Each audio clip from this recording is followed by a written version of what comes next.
नमस्ते, संगीता शर्मा के किचन में आपका स्वागत है। आज हम बनाएंगे मेथी मसाला मठरी, जिसका स्वाद एकदम डिफरेंट रहेगा और एकदम क्रिस्पी रहेगी। सबसे पहले एक बर्तन में हमने मैदा ली है। मैदा में हम अजवाइन डालेंगे, थोड़े हाथ से ऐसे क्रश करते हुए डालेंगे। कसूरी मेथी, इसको भी हम हाथ से ऐसे क्रश कर लेंगे। हींग, सौंफ पाउडर से इस मठरी में बहुत अच्छा फ्लेवर आएगा और टेस्ट भी। नमक स्वाद अनुसार, थोड़ी सी शक्कर डालेंगे टच के लिए, जिससे कि टेस्ट अच्छा है। पीसी हुई शक्कर और एक बार सभी मसाले हम मिक्स कर लेंगे। आपको यदि तीखी चाहिए तो इसमें आप लाल मिर्च भी डाल सकते हैं। और मोयन के लिए हमने तेल लिया है, वो भी डाल देंगे और हम हाथ से अच्छे से मिक्स कर लेंगे मसलते हुए। देखिए अच्छे से मिक्स कर लिया है। इतना मोयन होना चाहिए कि हाथ में ये बाइंड हो सके, इस तरह। अब हम थोड़ा थोड़ा पानी डालते हुए, जैसे हम पूरी का आटा लगाते हैं उस तरह से हम आटा गूंथ लेंगे।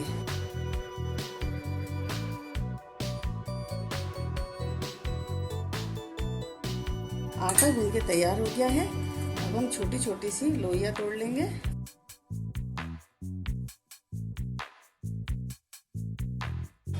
अब एक लोई को हाथ में उठाएंगे और इस तरह से मसलते हुए पूरा अच्छे से जॉइंट को मिला के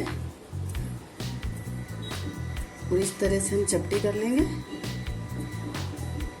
बेलना नहीं है, हाथ से ये देखो आराम से हो रही है। और इसको हम एक एक करके ऐसे सब बना लेंगे और फिर एक साथ तल लेंगे। ये देखिए सभी मठरी हमने बना के रख ली है। अब हम इसको धीमी धीमी आंच पे ब्राउन होने तक तल लेंगे। इनको सुखाने की जरूरत नहीं है, हम हाथों हाथों इसको तल लेंगे। तेल गरम हो चुका है, गैस की आंच कम कर देंगे और एक एक करके हम जितनी इसमें आएगी उतनी मठरी डाल देंगे।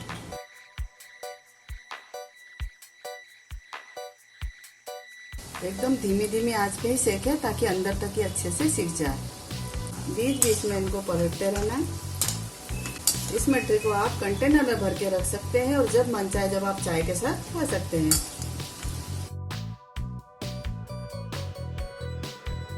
देखो हल्की हल्की ब्राउन होने लगी है, इसको थोड़ा और ब्राउन कर लेंगे हम। तो देखिए मठरी हमारी सिक के तैयार हो गई है। इसको हम निकाल लेंगे प्लेट में।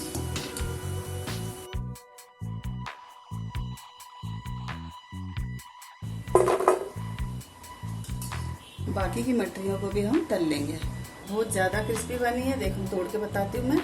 आराम से टूट रही है। और यदि आप हाथ से ऐसे मसलेंगे तो ये देखो। यदि आपको मेरा वीडियो पसंद आता है तो नीचे दिए गए कमेंट्स बॉक्स में लिखकर अपने अनुभव जरूर बताइए। और मेरे चैनल को सब्सक्राइब जरूर कीजिए और इस वीडियो को लाइक करना बिल्कुल भी ना भूलें।